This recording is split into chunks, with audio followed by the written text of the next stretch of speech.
রিমা। ও তুমি? কি ব্যাপার, কে এসেছিল এখানে? কি করে জানবো বাচ্চা? তবে শুনলাম ও রাজবাড়ির শিবিরে নাকি আশ্রিত।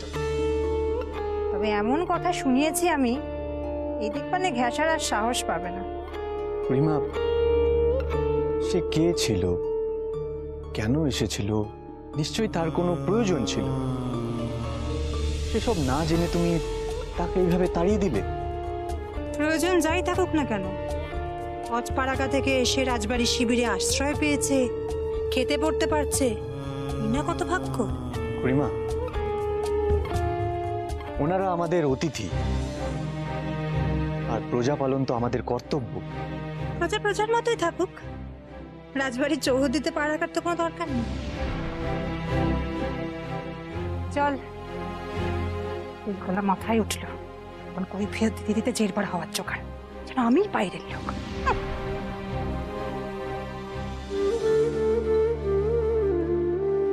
খুড়িমা কাকে এইভাবে অপমান করলেন? কি এসেছিল বাগানে? এই তো সুধা, গুলি পেলি?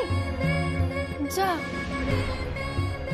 কিন্তু তুই কাঁদছিস কেন?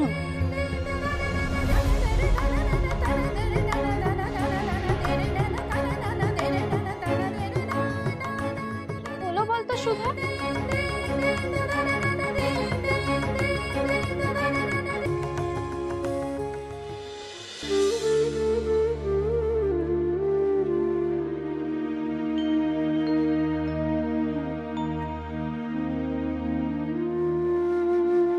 রাজার বাড়ির মানুষেরা বুঝি এমনই হয়? শিবিরে আশ্রিত শিবিরেই থাকবে, রাজবাড়ির চৌহদ্দিতে পা রাখার সাহস হয় কি করে? উনি তো ঠিকই বলেছেন, বিনা অনুমতিতে আমার বাগানে যাওয়াটাই উচিত হয়নি। অমন হয়ে চাঁদে হাত দেওয়ার স্বাদ জাগলে না আমার আশ্চর্য লাগে। আমি মহলতলি গ্রামের সামান্য মিঠাই হলি মাত্র, রাজবাড়ির মানুষের কাছে আমার কি বাদাম। লাড্ডু বানিয়ে একেবারে উদ্ধার করে দিয়েছে। আর তোকেও বলে রাখলাম, একদম এদেরকে প্রশ্রয় দিবি না। দূর, ওসব কথা ভেবে আর কষ্ট পাবো না।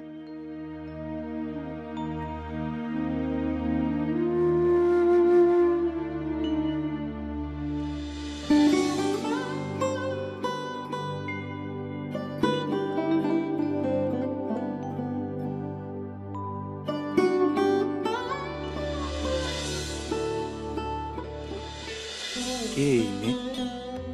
আমার প্রাণ বাঁচালো, তাকে সামান্য কৃতজ্ঞতা জানানোর সুযোগও কি পাবো না? বারবার দেখা দিয়েও চলে যায়।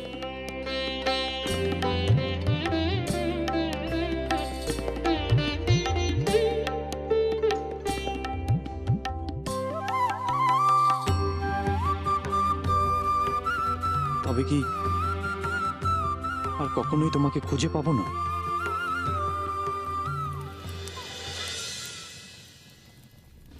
এই যা, সবার আগে শ্যামলীকে একবার দেখে আসতে একদম ভুলে গেছি। বেচারি দিঘির ধারে আছে, ঠিক আছে তো?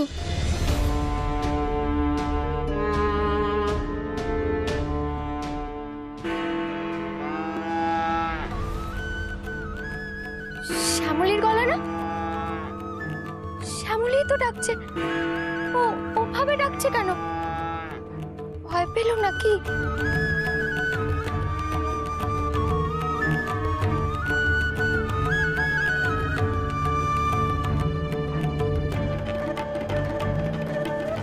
ভয় পাস না শ্যামলী, আমি আসছি। শ্যামলী, শ্যামলী,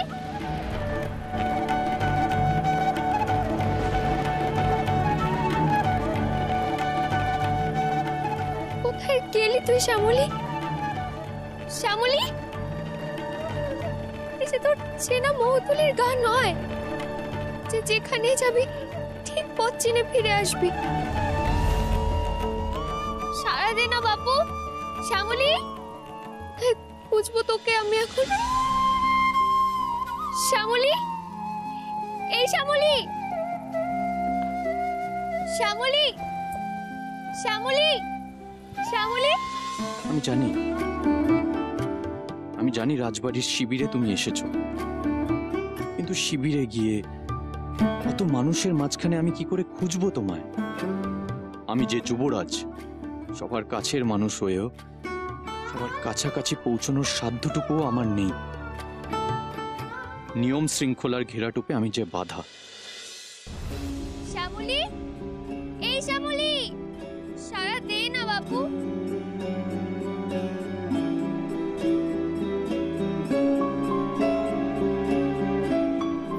শ্যামলী, শ্যামলী, কোথায় গেলি তুই? এই শ্যামলী, সারা দে না। এই অন্ধকার রাতে আমি তোকে কোথায় খুঁজবো?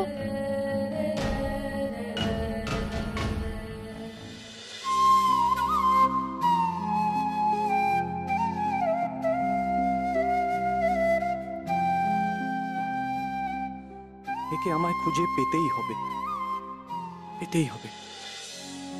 বুঝেছি, গান না শুনলে আসবি না তো? গান গাইবো তো আমি বাপু, সারা দে না। শ্যামলী, এই শ্যামলী, শ্যামলী, শ্যামলী, সারা দে না বাপু, সারা দে না বাপু। শ্যামলী, সারা দিবি না তো? ঠিক আছে।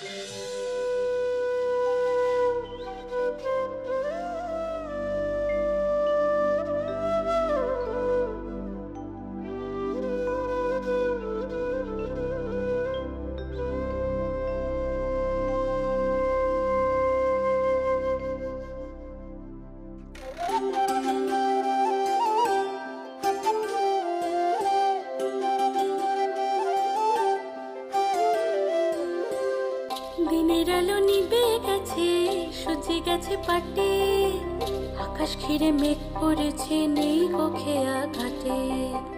দিনের আলো নিভে গেছে, সূর্য গেছে পাটে, আকাশ ঘিরে মেঘ পড়েছে, নেই কক্ষে আঘাতে। বইছে হাওয়া শন শন শন, পাখিরা সব ঘরে, তোর জন্য বাছায় আমার মন যে কেমন করে। কোথায় আছিস আয় রে ছুটে, আয় চলে আয় ঘরে। শ্যামলী, অপূর্ব, অপূর্ব সুরের চলন, এত মধুর ছন্দ। এই মধুর ছন্দে এই সুরেলা গলায় কে গান গাইছে? কে?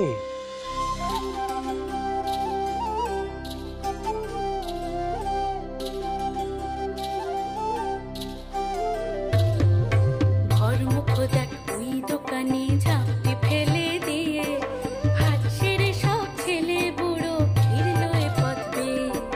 পথ চেয়ে তোর কাটলো বেলা, কোথায় গেলে একা? হাটে মাঠে নদীর ঘাটে, কোথায় পাবো দেখা? শ্যামলী,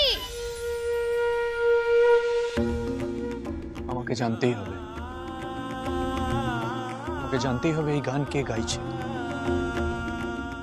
আমাকে জানতেই হবে। কোথায় আছিস আয় রে ছুটে, আয় চলে আয় ঘরে।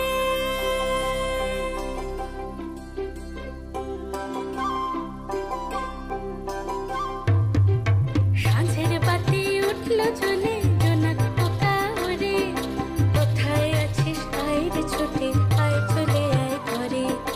কোথায় আছিস আয় রে ছুটে, আয় চলে আয় ঘরে।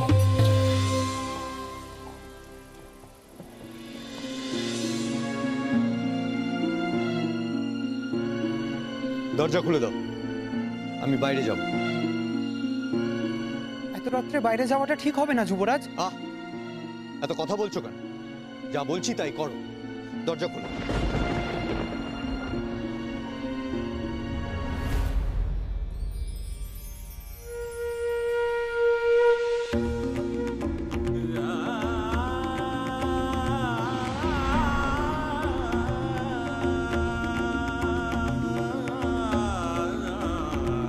ওই তো কে যেন যাচ্ছে। ওই কি তাহলে গান গাইছে?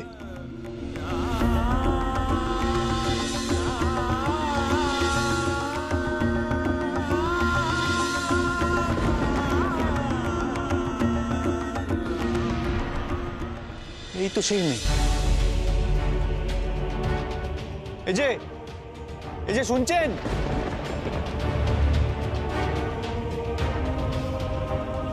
একটু দাঁড়ান দয়া করে, শুনছেন?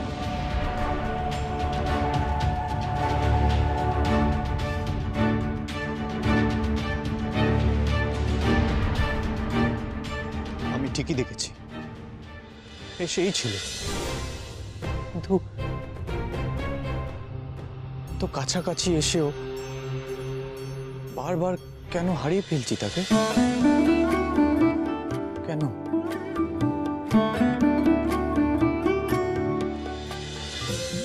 ভেবেছিলাম তোকে হারিয়েই ফেলেছি। তুই খুব ভয় পেয়ে গেছিলি তাই না রে?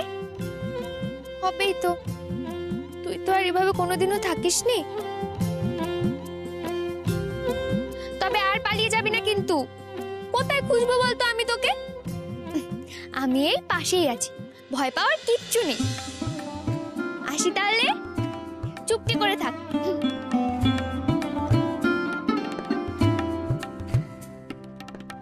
চুপটি করে থাকবি কিন্তু, পালিয়ে যাবি না।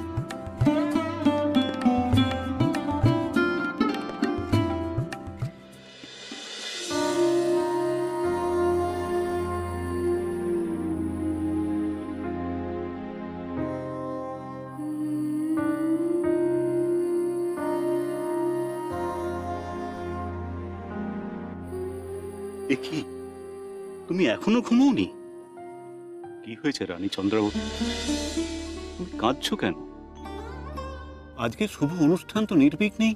মহারাজ, কুমারের যে 25 বছর পূর্ণ হয়ে গেল, আজ থেকে যে আমার দু চোখে আর ঘুম আসবে না মহারাজ।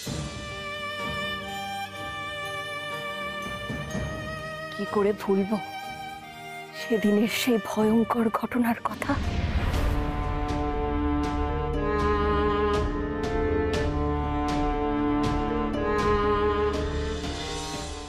কুমার, আজ তোর 3 দিন বয়স হলো। আমার সবটুকু দিয়ে আমি তোকে বড় করে তুলব। কোনো বিপদ তোকে কোনোদিন স্পর্শ করতে পারবে না।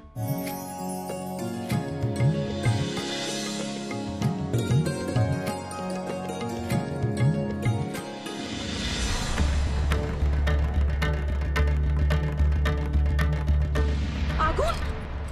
আগুন! আগুন! আগুন! ছোট ছোট প্রদীপ নেভাস না, ছোট প্রদীপ নেভাস না, ছোট প্রদীপটা নিভিয়ে দিলি। কুলগুরু বলেছিলেন তেরাত্রির আতরে প্রদীপ জ্বালিয়ে রাখতে, নইলে সর্বনাশ হবে।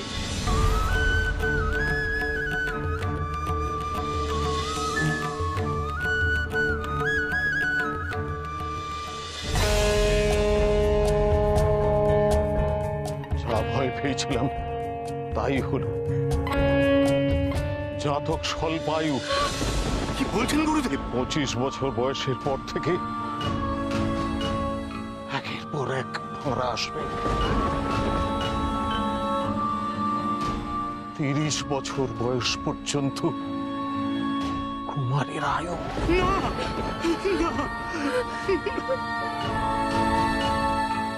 গুরুদেব, এই বিপদ থেকে রক্ষা করার কোনো কি উপায় নেই?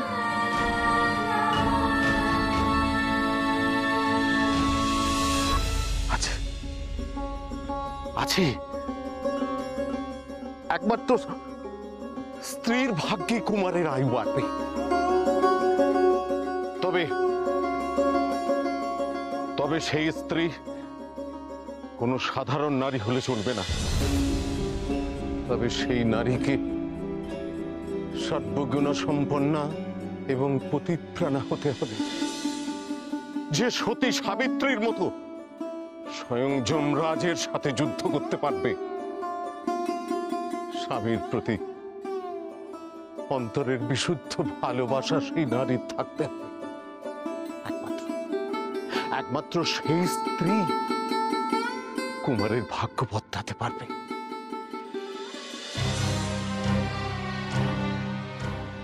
এর উপায় তো গুরুদেব বলেছিলেন। কিন্তু কিন্তু মহারাজ, গুরুদেব যা উপায় বলেছিলেন তা কি সহজ?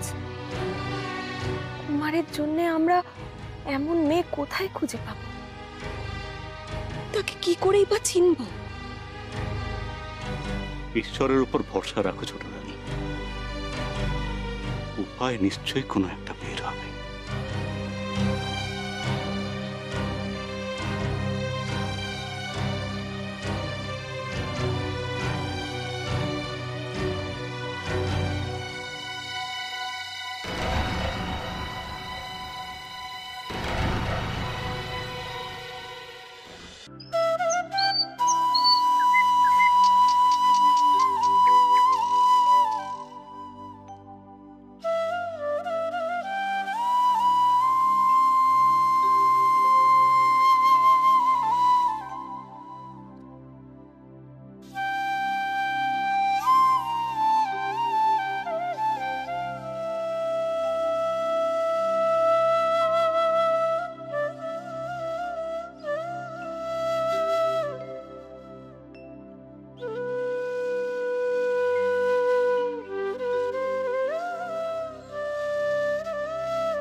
কে বাজাচ্ছে এই সুর?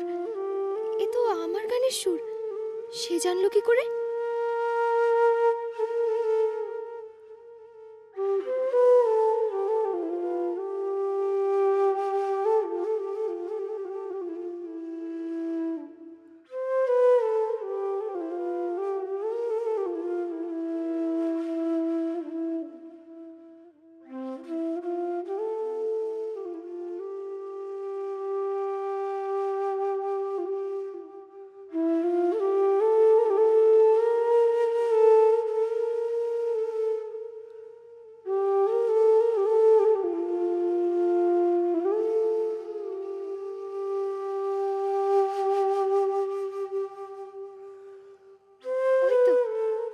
বাঁশিতে বাজছে আমার গানের সুর।